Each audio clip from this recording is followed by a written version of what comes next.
সুপ্রিয় দর্শক, আসসালামু আলাইকুম। সকলে কেমন আছেন? কমেন্টস করে জানাবেন। আজকে আমি কোনো কবিতা লিখতে পারিনি। আ কারণ হচ্ছে, আপনারা জানেন যে আমার অফিস নেওয়ার কথা বলছিলাম আপনাদের।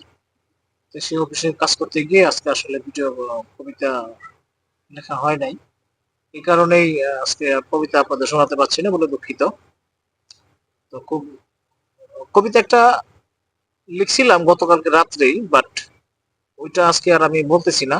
কেননা ওই কবিতাটা আসলে আমার প্রচার করা ঠিক হবে না, কারণ ওটা একটা দলীয় ভাবে হয়ে যায়, কারণে ওটা প্রচার করতেছে না। তো আগামীকাল অবশ্যই কবিতা পাবেন। আর আরেকটা বিষয় সেটা হচ্ছে যে ভারত পাকিস্তান তো যুদ্ধ লাগিয়ে গেছে। তো আল্লাহ যেন তাদের বুঝ দান করে এবং যুদ্ধ থেকে বিরত থাকে, সেই দোয়া করি। আপনারা সকলেই আশা করি আমার সাথে একমত হবেন, কারণ যুদ্ধ আসলে কখনোই মঙ্গল বয়ে আনে না। যুদ্ধ সর্বদাই মানব জাতির ক্ষতি করে, এটা আমরা জানি। সবকিছুই আলোচনার মাধ্যমে সমাধান করা সম্ভব, কিন্তু সেই মানসিকতা আমাদের নাই।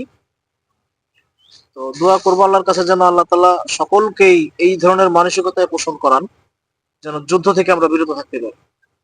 তো ভালো থাকবেন সকলেই। আজকে এই পর্যন্তই। আল্লাহ হাফেজ।